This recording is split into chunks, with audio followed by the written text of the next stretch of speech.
అన్నప్పుడు నిజంగా ఇవాళ ఈ ప్రభుత్వం ఏదైతే చంద్రబాబు నాయుడు గారి నాయకత్వంలో నడుస్తున్న కూటమి ప్రభుత్వం ఉందో ఆ ప్రభుత్వం సక్రమంగా మేము వరద పరిస్థితులను ఎదుర్కొన్నాం, బాధితుల్ని ఆదుకున్నామని గుండెల మీద చెయ్యేసుకుని చెప్పగలుగుతుందా అని నేను అడుగుతున్నా.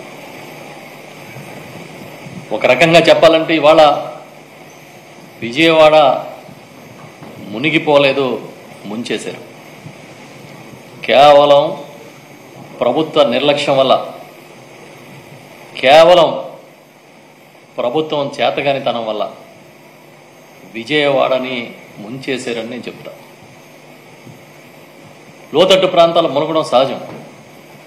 ఏదైనా పెద్ద ఎత్తున వరదలు వచ్చినప్పుడు చాలా సందర్భాల్లో చూసాం. గతంలో కూడా ఈ విజయవాడ పరిస్థితులు చూసినప్పుడు బుడమేరు పొంగడం, దానివల్ల ప్రభావిత ప్రాంతాలు ఉండడం, కృష్ణలంకలోకి నీళ్లు రావడం అన్ని చూసిన సంఘటనలు ఉన్నాయి. కానీ ఆ రోజుకి ఈ రోజుకి తేడా ఏంటంటే కేవలం ప్రభుత్వం ఒక పద్ధతిగా దీక్షగా పనిచేయకపోవడం అనేది మనం అర్థం చేసుకోవాలి.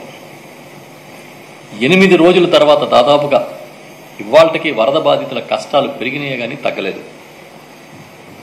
కనీసం అసలు ఒక ప్రభుత్వ బాధ్యత ఏంటి? ఏదైనా ఒక విపత్తు వస్తుంది, వరద వస్తుంది, ఎలర్ట్లు వచ్చినాయి అన్నప్పుడు ముందు ఆ పరిస్థితుల్ని అర్థం చేసుకుని లోతట్టు ప్రాంతాల్లో ఉన్న వాళ్ళని సురక్షిత ప్రాంతాలకు తరలించడం మొట్టమొదటి విధి. కానీ ఈ రోజుకి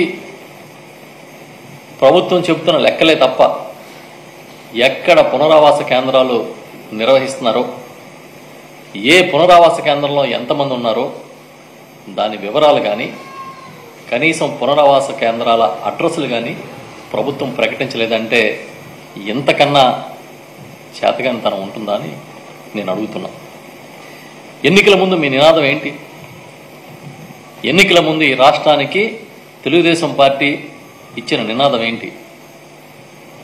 బాబు గ్యారంటీ. ఏమిచ్చాడు గ్యారంటీ? ఆదుకుంటానని చెప్పే ఒక భరోసా కూడా ఇవ్వలేకపోయిన పరిస్థితి.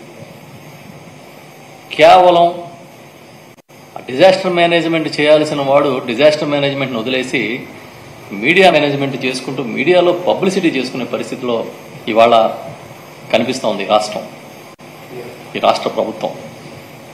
నెపం ఒకళ్ళ మీద ఒకళ్ళు తోచుకుంటూ అసలు చాలా చిత్రమైన పరిస్థితులు మనం చూస్తున్నాం. రోజులు గడిచే కొద్దీ పరిస్థితులు ప్రశాంతత రావాల్సింది పోయి రోజులు గడిచే కొద్దీ ప్రజల్లో ఆందోళన పెరుగుతోంది. నేను అడుగుతున్నా సూటిగా, 2019-24 మధ్య గౌరవ జగన్మోహన్ రెడ్డి గారి రాష్ట్రానికి ముఖ్యమంత్రిగా ఉండగా ఎక్కడైనా వరదలు వచ్చాయి, గోదావరి వరదలు వచ్చినాయి, ఇతర వరదలు వచ్చినప్పుడు ఎక్కడైనా ప్రాణ నష్టం సంభవించిందా? వరదల వల్ల, వర్షాల వల్ల 45 మంది ప్రాణాలు కోల్పోయిన ఈ సంఘటన ఈ ప్రభుత్వానికి కలిచివేయట్లేదా? ఈ ప్రభుత్వాన్ని కుదిపేయట్లేదా అని అడుగుతున్నాం. ఇంత టెక్నాలజీ పెరిగి మేము చాలా టెక్నాలజీలో అగ్రగణ్యులు, ఈ దేశానికే టెక్నాలజీని నేర్పించిన వాళ్ళు అని చెప్పిన వాళ్ళు 45 మంది ప్రాణాలు పోతే మీకేమీ సిగ్గు అనిపించట్లేదా అని అడుగుతున్నాం. ఒక రకంగా చెప్పాలంటే ఇది ఈ ప్రభుత్వ ఫెయిల్యూర్ స్టోరీ.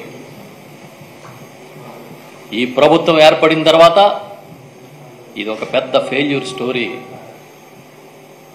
మీరు వరదలనే చూస్తూ ఉన్నారు, వరద కష్టాలనే చూస్తూ ఉన్నారు, కానీ పరిపాలనలో డొల్లతనం కూడా మనల్ని ఇవాళ ఆశ్చర్యపరుస్తోంది. మొత్తం ఈ క్రమం చూస్తే విజయవాడ ముంపునకు సంబంధించి ఒక deputy executive engineer Madhava Nayak అని ఆయన, మేము 20 గంటల ముందు